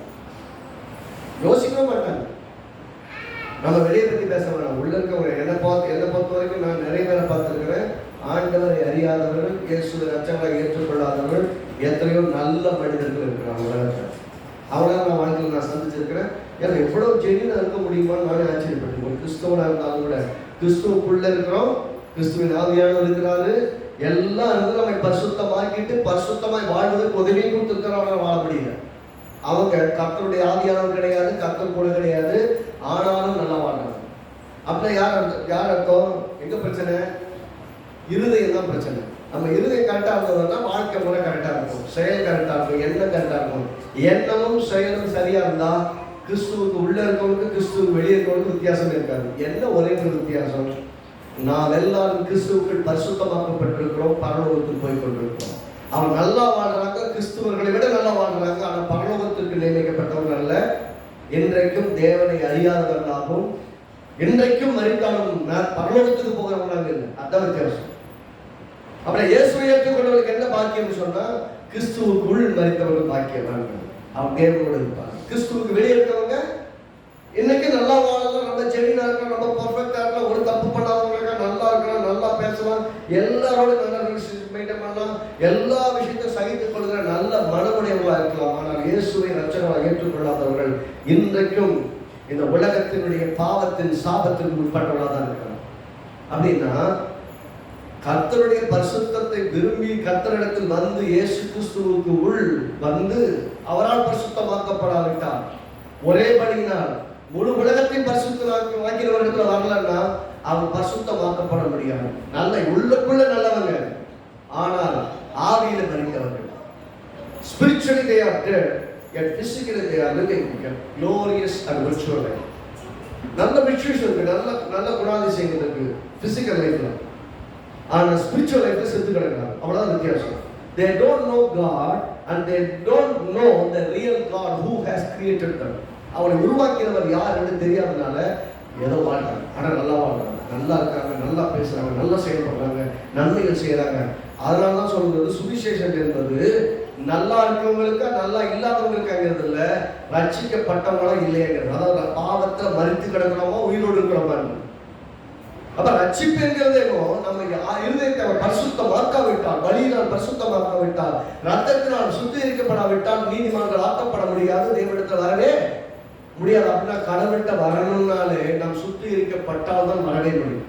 அதனாலதான் சொல்றது இங்க 22 தூர்மான சாட்சி, நீங்க தெளிக்கப்பட்ட இருதயம் உள்ளவர்களாயும் சுத்த ஜலத்தால் கழுவப்பட்ட சரீரம் உள்ளவர்களாயும் உண்மையுள்ள இருதயத்தோடும் விசுவாசத்தின் பூரண நிச்சயத்தோடும் சேரத்தரணும். அதனாலதான் சொல்றது 25 சபை கூடுவதில்லை, சிலர் விட்டு விடுவது போல நாமும் விட்டு விடாமல் ஒருவருக்கொருவர் புத்தி சொல்ல கடவோம். ஏனென்றால் நாடானது சமீபத்து வருகிறது, எவ்வளவாய் பார்க்கிறீர்களோ அவ்வளவாய் புத்தி சொல்ல வேண்டும். சத்தியத்தை அறியும் அறிவை அடைந்த பின்பு நாம் மனப்பூர்வமாய் பாவம் செய்வதாக இருந்தால் பாவங்களின் நிமித்தம் செலுத்தத்தக்க வேறொரு பலி இல்லாமல் நியாயத்திற்கு வர வேண்டும் பயத்தோடு எதிர்பார்க்குவதும் விரோதிகளை பட்சிக்கும் கோபாக்கினையுமே இருக்கும். ரொம்ப சிம்பிளா முடிச்சிட்டார். நீ இன்னைக்கு பயப்படலை, கடவுளை தேடலை அப்படின்னு விட்டோம்னா நம்முடைய சரீரமாகிய சபையிலே சிலர் நான் கடவுளை தேட மட்டும் விட்டோம்னு வச்சுக்கோங்களேன், விட்டுட்டு போகலாம் பரவாயில்ல போட்டோம் அப்படின்னு விட்டோம்னு வச்சுக்கோங்களேன், then we are not advising them to come back to God and live for him. கடவுளுக்கு வரணும், அவருக்காக உயிருள்ள சாட்சியை வாழணும், அதுக்கு நீங்க வரணும் நம்ம சொல்லி அவங்க நடத்தாமல் போனா நாளானது எவ்வளவு சமீபமா இருக்குது. எத்தனை பேர் சொல்றீங்க இயேசு கிறிஸ்து வந்து ரொம்ப சீக்கிரமா வரப்போகிறார். இதே பல வருஷமா சொல்றீங்க, 2000 வருஷத்துக்கு மேல சொல்லிட்டு இருக்கீங்க. ஆமா, 2000 வருஷத்துக்கு மேல சொல்லிட்டு இருக்கிறோம், இல்லைன்னு சொல்லல. இன்றைக்கு சுவிசேஷம் கேட்காத ஒரு எல்லை, காடுகள், மேடுகள், கடைகள், குகைகள் எல்லாத்துலயும் ஆண்டவருடைய சுவிசேஷம் போயிடுச்சு. முழு உலகத்துக்கும் சுவிசேஷம் அறிவிக்கப்படும். அப்போது கிறிஸ்துவின் வருகை இருக்கும். எந்த நிமிஷத்துல நடக்கலாம், இன்னைக்கு நைட் நடக்கலாம், இப்ப கூட நடக்கலாம், எந்த வினாடியும் நடக்கலாம். ஆனா இந்த வினாடி நடந்தால் நம்முடைய இருதயம் கர்த்தருக்கு செவ்வையா இருக்கலாம். இன்னைக்கு ஆண்டவருடைய வருகை இருக்கும் என்று சொன்னால் நான் எந்த விதமான பாவத்தையோ குற்றத்தையோ விரோதத்தையோ பகையோ வைத்துக் கொள்ளாமல் கர்த்தருக்கு தைரியமாக போய் நிற்க முடியாது என்று சொல்லப்பட்டபடி துர்மனசாட்சி எனக்கு இல்லை. என் மனசாட்சியில, என் கான்செப்ட்ல எந்த குற்ற உணர்வும் கிடையாது. யார் குறித்து வெறுப்போ பகையோ விரோதமோ கிடையாது. என் இறுதி இன்னைக்கு சுத்தமா இருக்கு. நான் தைரியமா இன்னைக்கு ஏசப்பா வந்தா நான் தைரியமா போவேன்னு சொல்ல முடியுமா? அப்படி சொல்ல முடியும்னு சொன்னால் உங்கள் இருதயம் கர்த்தருக்கு உத்தம சபையா இருக்கணும். இல்ல எல்லாம் பண்ணதுக்கு அப்புறமும் நான் நினைச்சுக்கிறது எப்படின்னா, நான் எல்லாம் பண்ணிருவேன், ஆனா நான் இன்னைக்கு வந்தாலும் ஏசப்பாட்ட வந்தா போயிடுவேன். எப்படிலாம் கண்டிப்பா ஏசப்பா வந்தா போவோம். ஏசப்பா வந்தா போவோமா இல்லையா கிடையாது. நாம் எதையோடு கூட எடுத்து போகிறோம். இன்னைக்கு கர்த்தர் வந்து நம்முடைய இதயத்துல தான். கர்த்தர் மன்னித்ததை போல யாருக்காவது மன்னிக்காம இருக்கோம்னா, நான் மன்னிப்பை நிறைய வாங்கிட்டு மன்னிக்காம இருக்கோம்னா மிக கேன்சல் இருக்கும். அவனை ஒன்றும் ஒப்புரவாக தப்பே கிடையாது. என்ன குறைஞ்சு போயிடும். உங்களை இப்போ பார்த்தியா போய் என் காலில் வந்து விழுந்து பத்தியா அப்படின்னு சொல்லுவாங்க, சொல்லிட்டு போட்டோம். அவங்க காலில் விழுந்த மாதிரி கூட எடுத்து போட்டோம். It is like department. தேவனை சந்தோஷப்படுத்துறதா மனுஷனை சந்தோஷப்படுத்துறதா பார்க்கும்போது தேவனை சந்தோஷப்படுத்துறதா. It is better to reconcile with God than man. அப்படின்னா மனுஷன்கிட்ட போய் நின்னீங்கன்னா அவங்க என்ன சொல்லுவாங்கன்னு சொல்றேன். நீ என்கிட்ட ஒரு நாள் வந்து நிற்ப, என் காலில் வந்து விழுவ நான் சொன்னேன், வந்து நின்னையா எதுக்கு வந்த காசு பண்ணிட்டு வந்தோம், காம்ப்ரமைஸ் ஆகிருக்கணும். அப்படின்னா இப்ப எனக்கு எங்க வந்திருக்கீங்கன்னா, நீங்க ஃபர்கிவ் பண்ண வந்திருக்கீங்க. நீங்க அவங்களை ஃபர்கிவ் பண்ணிட்டு வந்திருக்கீங்க. அவங்க ஃபர்கிவ் பண்ணலன்னா கொடுக்க ரெடியா இல்லை, கொடுக்க ரெடியா இருக்கீங்க, வாங்க ரெடியா இல்லை. மன்னிக்க நீங்க ரெடி, நீங்க கொடுக்க ரெடி. மன்னிப்பை கொடுக்க நீங்க வந்திருக்கீங்க, மன்னிப்பை வாங்க அவங்க ரெடி இல்லைன்னா இல்லை. அவங்க மன்னிப்பை கொடுக்க ரெடியா இல்லைன்னா நீங்க ஒண்ணு பண்ண முடியாது. ரைட்டா? ஆக நீங்க போய் நிற்கும் போது உங்க மனசாட்சியில இன்னைக்கு குற்ற உணர்வு இல்லை, இன்னைக்கு நான் தெளிவா இருக்கேன். அதை சொல்றேன். இன்னைக்கு இரவு நீங்கள் படுக்க போனா போகும்போது உங்க சொல்ல முடியுமா, நான் யாருக்கிட்டையும் பகையா இல்லை, யாருக்கிட்டையும் விரோதமா இல்லை, யாருக்கு நான் துரோகம் பண்ணிஇல்லை, ஆண்டவரை போல நான் மன்னிக்கிற ஆளா இருக்கிறேன், ஆண்டவரை போல வாழ்றதுக்காக இருக்கிறேன், என்னுடைய வாயின் வார்த்தைகள் செயல்கள் எல்லாருமே கர்த்தருக்கு ரொம்ப உத்தமமா இருக்குது அப்படின்னு நம்மளால சொல்ல முடியலன்னு சொன்னாலே yet we are struggling. ஆவியானவர் உள்ள இருக்கிறார். ஒருவேளை அப்படி செய்ய முடியலன்னா let me pray to God. ஆவியானவர் எனக்கு உதவி செய்யுங்க. நான் ஆழ்ந்து நினைக்கிறதுனால முடியல, இந்த விஷயத்துல எனக்கு உதவி செய்து எல்லா சூழ்நிலையும் நான் விசுவாசத்தில் நிற்க, தைரியமா நிற்க, முன்னேறி செல்ல எனக்கு உதவி செய்யுங்க. வாழ்க்கை மாறுதல் உதவி செய்யுங்க ஆண்டவர். நீங்கள் ஜெபித்தால் கர்த்தருடைய ஆவியானவர் நிச்சயமா உதவி செய்வார். அப்படி கேட்கும் போது அவர் நிச்சயமா உதவி செய்வார். என்ன சொல்றது, நியாயத்திற்கு வரும் என்று 26 சொல்றோம். நியாயத்திற்கு வரும் என்று பயத்தோடு எதிர்பார்க்கணும். விரோதியின் பட்சத்தின் கோபாக்கினையுமே இருக்கும். இதே எபிரேய ஆசிரியர் வந்து ரொம்ப அருமையா சொல்றாரு. பரிசுத்தமாக்கப்பட்டவங்களுக்கு தான் சொல்றாரு. நல்லா கவனிக்கணும். ஏற்கனவே பரிசுத்தமாக்கப்பட்ட சபை எபிரேய சபைக்கு தான் எழுதுறாரு, எபிரேய ஜனங்களுக்கு எழுதுறாரு. எழுதும் போது சொல்றாரு, ஏற்கனவே பரிசுத்தமாக்கப்பட்டீங்க, ஒரே பள்ளியினால மொத்தத்துக்கு பரிசுத்தமாக்கிறீங்க, பரிசுத்தமாக்கப்பட்டீங்க, கிறிஸ்துவுக்குள்ள பரிசுத்தமாக அழைக்கப்பட்டிருக்கிறீங்க. இப்ப கடவுளுடைய பையனா துர்மனசாட்சி நீங்க சுத்தி தெளிக்கப்பட்ட இருதயமானவர்களா, அதாவது கர்த்தருடைய ரத்தத்தினால் கழுவி சுத்திகரிக்கப்பட்ட இருதயத்தோடும் சுத்த ஜலத்தால் கழுவப்பட்ட சரீரத்தோடும். அப்படின்னா சரீர பிரகாரமான பாவங்கள அவருடைய ரத்தத்தினால் கழுவப்பட்டதும் அல்ல, அவருடைய வார்த்தையினால் கழுவப்பட்டவர்களாக இருக்கிறோம். சுத்த ஜலம்னா அவருடைய வார்த்தையை கேட்டு ஆண்டவரே இந்த காரியங்களை நான் செஞ்சுட்டேன், என்னை மன்னிச்சிருக்கேன்னு சொல்லி ஒப்புரவாகி அவருடைய ரத்தத்தினால் என்னை கழுவுன்னு சொன்னா, நாம் நம்முடைய பாவங்களை நாம் அறிக்கையிட்டால் அவர் நம்மை கழுவி சுத்திகரிக்க உண்மையும் நீதி உள்ளவராயிருக்கான்னு சொல்லியிருக்கிறது. 1 யோவான்ல 1 அதிகாரம் 12 வசனம் நினைக்கிறேன், 10 வசனம் 12 வசனம் அது சொல்கிறது, நம்முடைய பாவங்களை நம்மை கழுவி சுத்திகரிக்க உண்மை நீதி உள்ளவராயிருக்கிறார். அப்படி சுத்திகரித்து விட்டால் நம்ம நிச்சயத்தோடு கூட தேவனுக்கு வரணும். விசுவாசத்தின் உண்மையுள்ள இருதயத்தோடு, விசுவாசத்தின் பூரண விஷயத்தோடு நான் ஆண்டவர் விசுவாசிக்கிறேன், அந்த விசுவாசம் எந்த பொதுவான குறைவு கிடையாது. அவர் என்னை நிச்சயமாக என்னை மீட்டுக் கொள்வார், அவரோடு இணைத்துக் கொள்வார், அவருடைய பரிசுத்தத்தில் பங்குள்ளவனாய் வாழ வைப்பார் என்ற நிச்சயத்தோடு நான் வர்றேன்னு உங்களால் சொல்ல முடிஞ்சதுன்னா நீங்க ஜெயிச்சிட்டீங்கன்னு அர்த்தம். இல்ல இன்னும் அதுல டவுட் இருக்கு, நான் கரெக்டா இல்லை, நான் அவன்கிட்ட கரெக்டா வர முடியல அப்படின்னு என் மனசு என்னைக்கு சொல்லுதுன்னா, இன்னும் நான் குற்ற உணர்வோடு இருக்கிறேன்னு சொன்னா then we need to reconcile with the spirit of God. ஆவியானவர் எனக்கு உதவி செய்யுங்க. உங்களுக்கு பிரியமில்லாத காரியத்தில் இதெல்லாம் நான் செஞ்சுட்டேன், உங்களுக்கு பிரியமில்லாத விதத்தை நான் செயல்பட்டேன். தேவன் நமக்கு பயமுள்ள ஆவியை தரணும். எல்லாம் சொல்லுங்க, பயமுள்ள ஆவியை தரணும். மனுஷனை பார்த்து பயப்பட வேண்டாம், சூழ்நிலையை பார்த்து பயப்பட வேண்டாம், தேவைகளை பார்த்து பயப்பட வேண்டாம், சவால்களை பார்த்து பயப்பட வேண்டாம், இயேசு காற்றையும் கடலையும் பார்த்து பயப்பட வேண்டாம். ஏன் பயப்பட்டீர்கள் கேட்கிறோம் அப்படின்னா, பயப்படும்படியான இடத்தில் நீங்கள் இல்லை, விசுவாசிக்கும்படியா இருக்கிறீர்கள். அதனாலதான் சொல்கிறது 23 வருஷம் அல்லாமலும் நம்முடைய நம்பிக்கையை அறிக்கையிடுவதில் அசைவில்லாமல் உறுதியாக இருக்கப்படுவோம். வாக்குத்தத்தம் பண்ணின உண்மையுள்ளவராய் இருக்கிறாரே. அப்படின்னா வாக்குத்தத்தம் பண்ணின உண்மையுள்ளவர், நம்ம அறிக்கையிடுகிறதுல உண்மையா உறுதியா இருப்போம். அவர் நம்மை உறுதியாக மீட்டுக் கொள்வார், உறுதியாக அவரோடு இணைத்துக் கொள்வார், அவருடைய வார்த்தைகளை வாழும்படி உதவி செய்வார். அதனால சொல்றேன், கர்த்தர் விசுவாசிக்கிற உள்ளத்துல பத்தி எப்பயுமே சந்தோஷம் இருக்கும். கர்த்தரை ஆராதிக்கிற உள்ளத்துல எப்பயும் சந்தோஷம் சமாதானம் இருக்கணும். இருக்குன்னு அர்த்தம்னா அது ஏதோ எல்லாம் காசு படம் இருக்கிறதுனால வர்றது கிடையாது. ஒண்ணுமே இல்லாதப்பையும் உள்ளம் சந்தோஷமா இருக்கும். அடிச்சு துவச்சு ஜெயில தொழுவரத்துல கட்டி தொங்க விட்டாலும் அங்கேயும் இருதயம் சந்தோஷமா இருக்கும். தேவனை துதிக்கும் பாடல் இருக்கும். சிறைச்சாலைகள் அதிர்ந்து போகத்தக்கதா.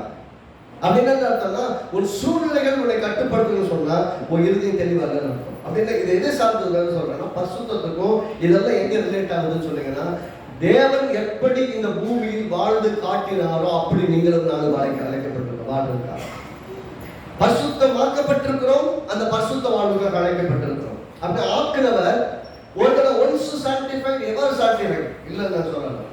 ஒரு முறை நம்மை பரிசுத்தமாக்கி விட்டால் நம்மை பரிசுத்தமாக்கினதா ஆவிக்குரிய ரீதியில நம்மை பரிசுத்தமாக்கிட்டார்னா இட்டர்னல் சேம் அப்படின்னு நித்தியத்துக்கு வரைக்கும் நாம் ரட்சிக்கப்பட்டிருக்கிறோம்.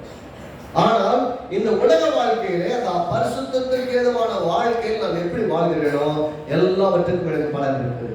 விசுவாசத்தின் ஒவ்வொரு செயலுக்கும் பலன் இருக்குது. எனக்கு வரக்கூடிய ஒவ்வொரு சவால்கள் பற்றி நான் எப்படி வாழ்கிறேன் என்பது எனக்கு தேவனுக்கு முன்பாக தெரியுமா இருக்கு. பாருங்க, அப்போ தாவீதுக்கு பார்த்தீங்கன்னா நிறைய ஆப்பர்ச்சுனிட்டிஸ், எதிராளியை கொள்றதுக்கு நிறைய ஆப்பர்ச்சுனிட்டிஸ் வந்த போதெல்லாம் பாருங்க, கர்த்தர் சொன்னா மட்டும்தான் கொள்வோம். சவுளை கொள்றதுக்கு 1000 வாய்ப்புகள் கிடைத்த போதும் அபிஷேகம் என்ற மேல கைப்பட மாட்டேன். அவனுடைய வஸ்திரத்தின் தொங்கலை கூட அறுத்துட்டு வந்தான். அவனுக்கு மேல போடுற சால்வின் தொங்கலை அறுத்துட்டு வந்தவனுக்கு கொள்றது எவ்வளவு நேரமா உள்ள வந்தது தெரியும், வெளியே போனது தெரியும்.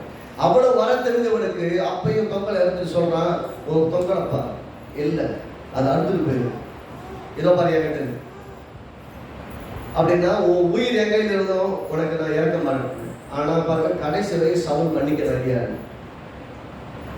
கடைசி வரை உடைய காய்ககாரமாய் பகைத்தான், காய்ககாரமாய் பகைத்தது மட்டும் கொள்ள துணித்து தோன்றினான். எதனால? உள்ளே அசுத்தாவி அலைக்கழிக்கிறான். நீங்கள் ஆவியானவரால் நடத்தப்பட்டால் யாரையும் பகைக்க மாட்டீர்கள். ஒவ்வொரு நாள் வாழ்க்கையில் கிறிஸ்துவின் சாயல் பிரதிபலிக்கும். கிறிஸ்துவ போல வாழ ஆரம்பிங்க, கிறிஸ்துவ போல செயல்பட ஆரம்பிங்க. கோபம் வராதா? கண்டிப்பா வரும். சூழ்நிலைகள், சில சமயம் நெருக்கங்கள், சவால்கள் வரும்போது சில சமயம் புரிந்து கொள்ள கோபம் வரும்.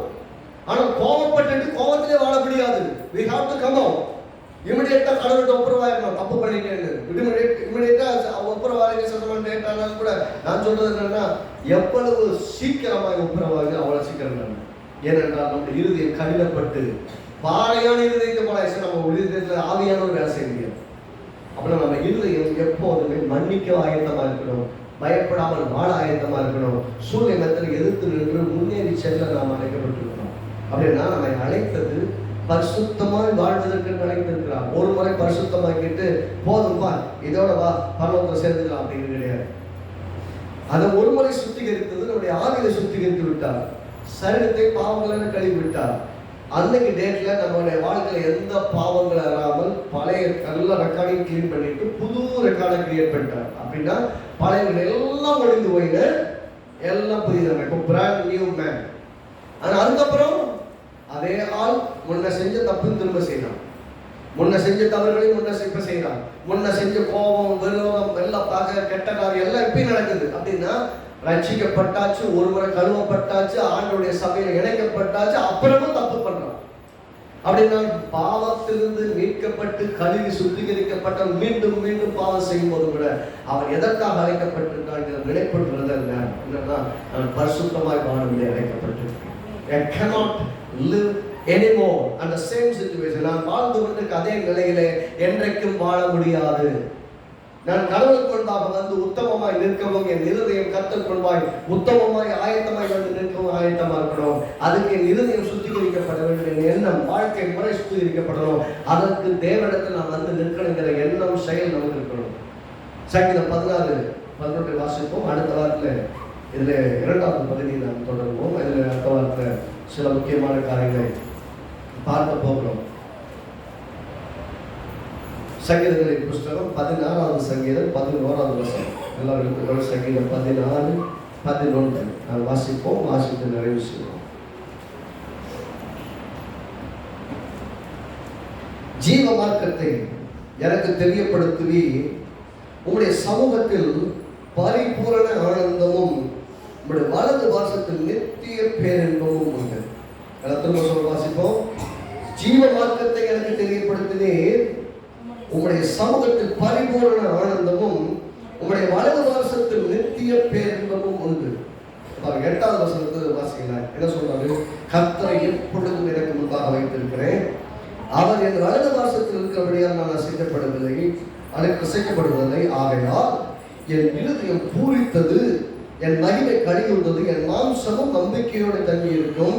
என் ஆத்மாவை பாதாளத்தில் விடீர், உங்களுடைய பரிசுத்தவான்களை அழிவை காண ஒட்டீர். அப்படி சொல்லித்தான் சொல்லலாம். ஜீவ மார்க்கத்தை எனக்கு தெரியப்படுத்தினேன் சொல்லிட்டு உங்களுடைய சமூகத்தில் பரிபூரண ஆனந்தம். எல்லாம் சொல்றாரு. பரிபூரண ஆனந்தம்னா அங்க கிடைக்கிற சந்தோஷம் வேற எங்கேயும் கிடைக்காது. இன்னைக்கு சிலர் சபைக்கு வரலாற்ற என்ன அர்த்தம்னா, அங்க விட சபையை விட பெருசா சந்தோஷம் கிடைக்க வேற இடம் இருக்குன்னு நினைக்கிறேன். அதனால போயிருக்கிறாங்க. ஆனா தாவீதுக்கு பொறுத்த வரைக்கும் என்ன சொல்றாரு? உங்களுடைய சமூகத்தில் பரிபூர்ணமான உண்மையாய் சந்தோஷப்படக்கூடிய ஒரு இடம் என்று சொன்னால் அவருடைய பரிசுத்த பிரசன்னம். அவருடைய ஆலயத்தில் வந்து அவரோடு கூட வாரவரை விசுவாசிகளோடு கூட சரீரமாகி சபையோடு கூட இணைந்தவரை ஆராதித்து நாம் எல்லாம் ஒரே சரீரமாக இருந்து ஆண்டவருடைய ஆவியானவர் அந்த தேவ கிறிஸ்துவாகிய தலையாகிய சரீரமாகிய சபைக்கு தலையாக இருக்கிற கிறிஸ்துவின் ஞானத்திலிருந்து ஆவியானவர் கொடுக்கிற வார்த்தை மொத்த சரீரமாகிய சபை பாதிக்கும். ஒரு பெரிய மாற்றத்தை கொண்டு விசுவாசிக்கு உதவி செய்யும், வெற்றியாய் வாழ உதவி செய்யும். ஆகவே அவருடைய சமூகத்தில் பரிபூர்ணமான ஆனந்தம் சொல்லும்போது நான் கிறிஸ்துவர்கள் சந்தோஷப்படுவதற்கு ஏராளமாய் காரணங்கள். மீட்கப்பட்டிருக்கிறோம், கல்வப்பட்டிருக்கிறோம், ஒவ்வொரு முறையும் நம்மை சுற்றி இருக்கிறோம். அவருடைய சமூகத்தில் தைரியமாய் வர முடியும். எல்லா நேரத்திலும் நல்லா கவனிக்கிறோம். நம்முடைய கிரிகளின்படி நம்மை ரசிக்கிறார். ஆச்சரியா நம்ம கிரிகளின்படி நம்மை ரசிக்காமல் கிருபையினால் ரசித்திருக்கிறார். உலக தோற்றத்துக்கு முன்பாகவே நம்மை முன்குறித்து அழைத்து நீதிமானாக்கி பரிசுத்தப்படுத்தி அவருடைய ஆலயத்தில் அவருடைய சரீரமாகிய சபையை ஒன்றாக இணைத்திருக்கிறார். நம்மை ஆலயத்தை கொண்டிருக்கிறார். ஆகவே நாம் பரிசுத்தப்படுத்திருக்கிறோம், அழைத்து நீதிமானாக்கி மகிமைப்படுத்தி இருக்கிறார். எந்த கிரியும் செய்வதற்கு முன்பாக நல்லா மனசு வச்சுக்கோங்க. நாம எல்லா கிரியை செய்வதற்கு முன்பாகவே நமக்காக உயிரை கொடுத்திருக்கிறார். நாம ஏதோ செஞ்சதுக்கு அப்புறம் செஞ்சிடல. இன்னைக்கு நாம எல்லாம் பாவம் பண்ணதுக்கு அப்புறம் கிடையாது. நம் பிறக்கிறதுக்கு முன்னாடியே நமக்காக சிறுவீர் உயிரை கொடுத்திருக்கிறார். அது நமக்காகவே நம்மை பரிசுத்தப்படுத்துவதற்காக. அப்படின்னா ஒவ்வொரு காலகட்டத்திலும் நம்மை முன்குறித்தவர், பெயர் சொல்லி அழைத்தவர் கடைசி வரை பரிசுத்தமாய் வாழவும் மகிமைப்படுத்தவும் உதவி செய்வார். ஆமென். அப்ப கர்த்தருக்காக இன்னைக்கு நம்ம உள்ளத்துல கேட்கவே என்ன எடுத்துட்டு போகணும்னா, விசுவாசத்தின் பூரண நிச்சயத்தோடு கர்த்தருக்கு சேர முடியுமா? நம்ம இருதயம் இன்னைக்கு நம்ம குற்றவாளி தீர்க்கலையா? இன்னைக்கும் நம்ம குறித்து மற்றவங்களுக்கு 1000 கவலை இருக்கும். இயேசு சொல்றார், நீ காணிக்கை செலுத்த வேண்டாம். தேவாலயத்தில் எல்லாமே வாசல்ல வச்சுட்டு ஒரு சகோதரனுக்கும் பேர்ல குறையிட்டு இருந்தால் போய் அவனோட ஒப்புரமாய்க்கு பின்ன வந்து காணிக்க செலுத்துங்கிறார். அப்படின்னா நீங்க சண்டை போட்டிருக்கீங்க அப்படிங்கிறது வேற. உங்க மேல அவங்க கோபமா இருந்தாங்க, எதுக்கு கோபமா இருக்காங்கன்னு தெரியாது. ஆனால் உங்கள் தேவனாகிய கர்த்தர் எல்லாருக்கும் மன்னிக்கிறார். உங்களுக்கும் ஏராளமாக மன்னித்திருக்கிறார். நீங்கள் மன்னிக்க கடமையாகிறோம். ஆகவே உங்க முன்னாடி யாருக்குள்ளெல்லாம் யாரை குறித்தெல்லாம் வெறுப்போ கோபமோ சில தேவையில்லாத பகை உணர்வுகளோ எல்லாம் இருக்கிறதோ அது தெய்வத்தின் சுபாவம் அல்ல, பிசாசின் சுபாவம். ஆதி முதல் மனுஷ கொலை பாதகன் பகைக்க வைக்கிறவன். அதனாலதான் காயினுக்கு ஆபேலை கண்டா பிடிக்கிறான். பாவத்தின் தன்மை தான் பகைக்கிறது. உள்ளம் உத்தமமாக இருந்தால் எத்தனை வருஷம் விசுவாசி என்பதல்ல. இன்னைக்கு வந்து விசுவாசியா இருந்தாலும் 10-15 வருஷம் விசுவாசியா இருக்கலாம், 50 வருஷமா நான் விசுவாசியா இருக்கேன்னு சொன்னாலும் சரி, பிறந்ததுலேருந்து விசுவாசி இருந்தாலும் சரி, பாவத்தை தவறுகளை மற்றவர்கள் செய்த குற்றங்களை துரோகங்களை மன்னித்து அவங்க ஏற்றுக்கொண்டு சமாதானமாக இருக்க நீங்க ஆயத்தமா இல்லைன்னா இன்றைக்கும் உங்கள் இருதயம் தடுமாறி கொண்டிருக்கிறார். தேவனுடைய சமூகத்தில் குற்றமற்றவர்களாக தைரியமாய் பிரவேசிப்பதற்கு எதெல்லாம் தடையாதாலும் யாரெல்லாம் தடையாதாலும் இன்றைக்கே நம்ம இருதயத்தை தெளிவுபடுத்திக் கொள்வோம். ஏனென்றால் ஜீவ மார்க்கத்தை நமக்கு தெரியப்படுத்தி இருக்கிறார். அவருடைய சமூகத்தில் பரிபூர்ண ஆனந்தம், பரிபூர்ணமான பேரின்பம் இருக்கிறது. ஆமென். இந்த வருகிற வாரத்திலே பரிசுத்தத்துக்கு அழைக்கப்பட்டிருக்கிறோம் என்பதை குறித்து 2வது பகுதியிலே சில விஷயத்தை பார்க்க போகிறோம். அதே போல பரிசுத்தம் என்றால் என்ன என்று பார்க்க போகிறோம். பரிசுத்தம்னா நிறைய பேருக்கு இன்னும் புரியாத விஷயங்களா இருக்கு. அதுலேயும் தேவன் நமக்கு உதவி செய்வார். ஸ்டேட் லெசர் கர்த்தர் உங்களை ஆசீர்வதிப்பார். கேட்ட வார்த்தைகள் உங்களுக்கு மிகுந்த பிரயோஜனமாக இருக்கும் என்று நம்புகிறேன். தொடர்ந்து கர்த்தர் உதவி செய்வார். ஆமென்.